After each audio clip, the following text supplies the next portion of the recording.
고린도전서 2장 말씀입니다. 형제들아, 내가 너희에게 나아가 하나님의 증거를 전할 때에 말과 지혜의 아름다운 것으로 아니하였나니 내가 너희 중에서 예수 그리스도와 그가 십자가에 못 박히신 것 외에는 아무것도 알지 아니하기로 작정하였습니다. 내가 너희 가운데 거할 때에 약하고 두려워하고 심히 떨었노라. 내 말과 내 전도함이 설득력 있는 지혜의 말로 하지 아니하고 다만 성령의 나타나심과 능력으로 하여 너희 믿음이 사람의 지혜에 있지 아니하고 다만 하나님의 능력에 있게 하려 하였노라.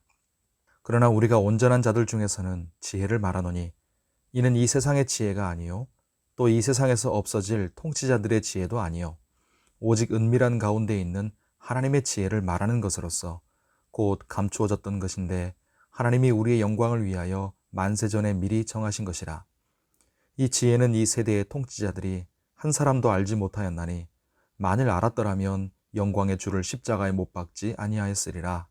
기록된 바 하나님이 자기를 사랑하는 자들을 위하여 예비하신 모든 것은 눈으로 보지 못하고 귀로 듣지 못하고 사람의 마음으로 생각하지도 못하였다 함과 같으니라. 오직 하나님이 성령으로 이것을 우리에게 보이셨으니 성령은 모든 것 곧 하나님의 깊은 것까지도 통달하시느니라. 사람의 일을 사람의 속에 있는 영 외에 누가 알리요?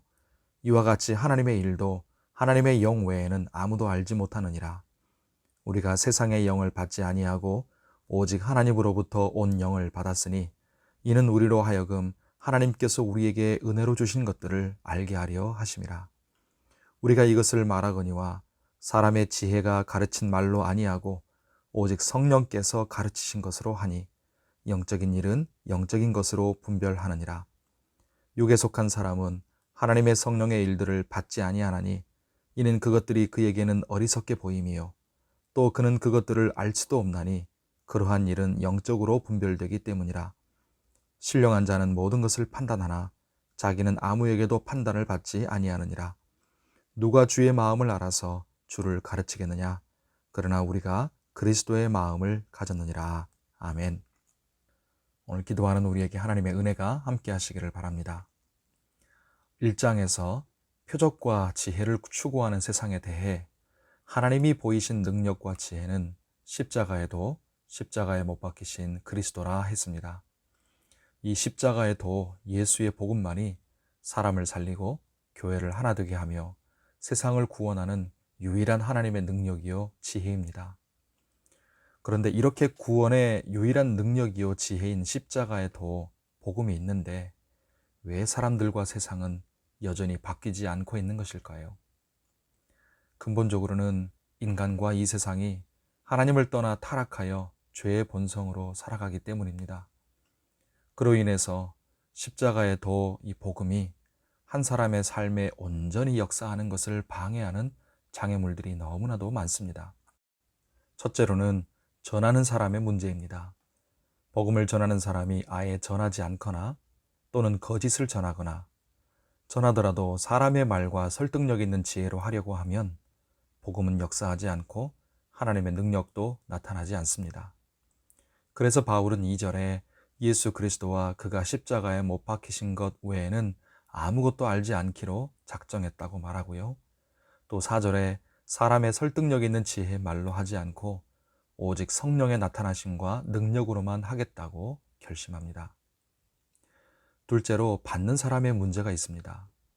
복음을 받는 사람이 아예 듣지 않고 거부해버리거나 또는 잘못된 것을 받아들이거나 자기 방식과 사람의 생각으로 들으면 8절과 9절에 나타난 것처럼 복음을 깨닫지 못하고 모든 것이 닫혀있기 때문에 구원의 역사도 일어나지 않습니다. 그들은 14절에 말씀한 육에 속한 사람이어서 하나님의 성령의 일들을 어리석게 여기기에 받지도 않고 영적으로 분별하지 못하기에 그 의미와 은혜를 알 수도 없습니다. 자, 이렇게 전하는 사람도 받는 사람도 온갖 문제투성이이고 이 구원이 사람의 노력과 지혜로 얻어지는 것도 아닌데 그럼 어떻게 해야 구원의 역사, 하나님의 능력과 은혜가 나타날 수 있겠습니까? 오직 성령으로만 가능합니다. 그래서 1장과 달리 2장에서 두드러지게 나오는 단어가 바로 성령인 것입니다. 복음을 전달하는 사람과 교회가 성령에 붙들려서 전해야, 또 받는 사람이 성령께서 마음을 열어주시고 깨닫게 해주셔야만 되는 것입니다. 그러므로 1장과 이 2장을 이렇게 정리할 수 있을 것입니다. 영혼이 구원받으려면, 교회가 분열을 극복하고 하나 되려면, 우리에게 구원의 역사가 일어나고 하나님의 은혜가 임하려면 오직 성령에 붙들려서 오직 십자가에 못 박힌 그리스도를 믿음으로 의지하는 것 밖에 없습니다. 오늘 거룩하고 복된 주일, 성령에 붙들리고 십자가에 못 박힌 예수 그리스도를 사모함으로 하나님의 은혜가 우리 모두에게 임하시기를 예수님의 이름으로 축복합니다. 기도하겠습니다. 하나님 아버지, 오늘 말씀을 들으면서 모든 것이 우리를 향하신 하나님의 은혜임을 깨닫습니다. 죄인을 위해서 구원의 길을 열어주신 것이 은혜요. 예수님이 십자가에 못 박히신 것도 은혜요. 성령을 주신 것이 은혜입니다. 감사합니다. 성령께서 말씀을 받는 우리의 마음을 열어주셔서 십자가의 예수 복음과 하나님 말씀을 잘 깨닫게 해주시고 하나님의 은혜를 알게 하여 주시옵소서. 또한 성령께서 복음을 전하는 우리 성도와 교회의 입을 열어주셔서 오직 십자가의 도움만을 오직 성령에 의지해 말하게 하여 주시옵소서. 그래서 십자가만 자랑하는 성도와 교회, 성령으로 충만한 성도와 교회, 하나님의 은혜와 사랑으로 가득한 성도와 교회, 사람 중심이 아닌 하나님 중심의 성도와 교회가 되게 하여 주시옵소서. 특별히 어린이 주일을 맞이해서 우리 자녀손들과 주일학교 다음 세대를 축복하여 주시고 그들을 사랑하여 주시옵소서. 오늘도 우리 성도들의 영육의 건강과 안전을 지켜주시고 아픈 지체들을 치료하여 주시옵소서.